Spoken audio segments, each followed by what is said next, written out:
This is EMS TV and you are watching EMS English News, and here are today's top stories. Social activist Sonam Wangchu has expressed support for the Cockroach Janata Party. In a video shared on social media platform X, Wangchuk said he spoke with CJP founder Abhijit Tipke and found his intention sincere and focused on bringing positive change. Wangchuk said that if Union Education Minister Dharmendra Pradhan does not resign by June 5th, he will join the CJP protest at Jantar Mantar on June 6th. He described Tipke as a patriotic citizen who wants reform. The announcement has drawn attention online and may increase public interest in the planned demonstration in New Delhi. A political controversy is growing in West Bengal as several local leaders are facing allegation of collecting illegal money, often called cut money, from people seeking benefits under government scheme. Reports claim that after a change in the political situation, villagers have started asking leaders to return the money they paid. In Kuch Bihar district, some local leaders reportedly announced through loudspeaker that people could collect their money back. In other area, 14 housing scheme beneficiaries were allegedly refunded the commission they had paid. The issue has sparked a fresh political debate between the ruling party and the opposition. Senior Congress leader D.K. Shivkumar will be sworn in today as the 24th Chief Minister of Karnataka. The oath-taking ceremony is scheduled for 4 p.m. at Lok Bhavan in Bangalore. Shivkumar was chosen as the leader of the Congress Legislative Party on May 30th and will replace Siddaramaiah. Shivkumar said the list of ministers for the new state cabinet is expected to be released by the Congress leadership today. He also clarified that names circulating in the media are not official. Meanwhile, Siddaramaiah, who served as a chief minister from May 2023 to May 2026, has been appointed as a member of the Congress Working Committee. The new government is expected to announce its priorities soon after the swearing-in ceremony. A major fire broke out at the Lemon Green restaurant in the Malvi Nagar area of Delhi on Wednesday morning, killing 10 people. The fire started in a 5-story building and quickly spread, creating panic among workers and visitors. According to the Delhi Fire Service, information about the fire was received around 9:45 am. Firefighters rushed to the spot with 10 fire engines and worked for several hours to control the flames. 3 people trapped in the basement were rescued and taken to a hospital in critical condition. Rescue operations are still underway. Initial reports suggest that a short circuit may have caused the fire, but the exact reason will be confirmed after an investigation. Authorities are examining safety measures in the building. The incident has shocked local residents and raised concern about fire safety in commercial buildings across the city. A 200-year-old mosque known as the Ajgab Shahid Mosque was demolished by authorities in Varanasi late Tuesday night. Officials said more than 1,000 police personnel were deployed and 5 bulldozers brought down the 42-foot tall structure in about 42 minutes. The debris was removed overnight using trucks.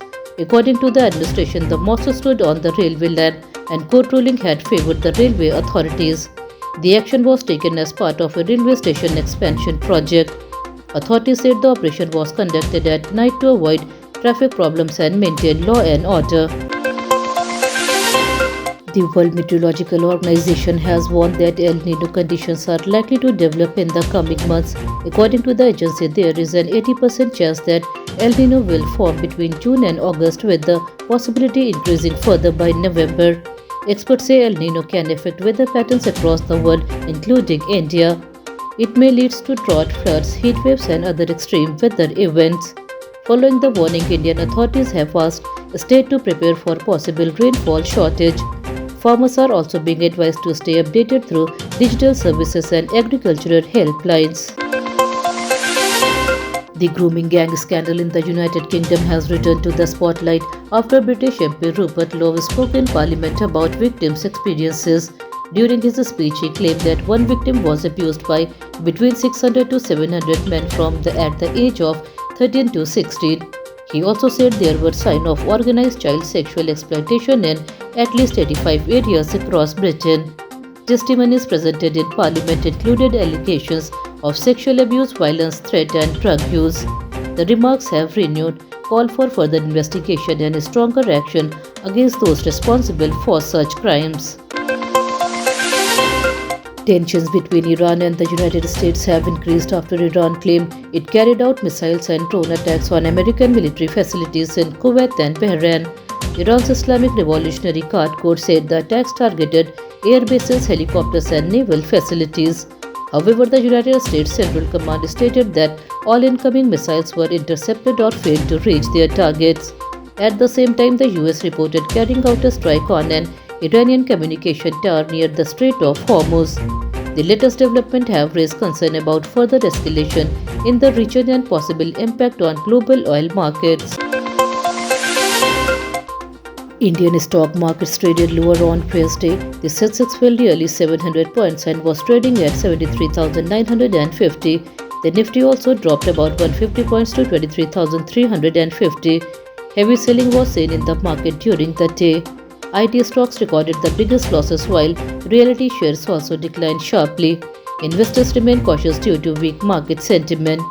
Most sectors traded in negative territory, putting pressure on the benchmark indices. Market experts said short-term fluctuations are common and investors should stay focused on long-term plan. Trading activity is expected to remain closely watched by investors and analysts. Indian chess grandmaster Ramesh Babu achieved another big success as the Norway Chess Tournament. The 20-year-old defeated world number 1 and 5-time world champions Magnus Carlsen in the 8th round of the event. This was the Ramesh Babu's second victory over Carlsen in just 7 days. Earlier on May 28th, he beat the Norwegian star while playing with the white pieces. This time he won with black. The impressive results highlights the young Indian growing strength in international chess and marks another memorable achievement in his career. Heavy rain and thunderstorms affected 11 states including Madhya Pradesh and Uttar Pradesh, bringing temperatures below 40 degrees Celsius.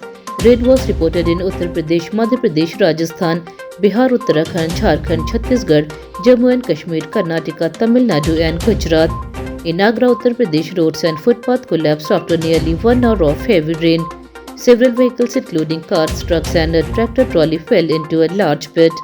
In Madhya Pradesh, a teenager died after being struck by lightning in Singrauli.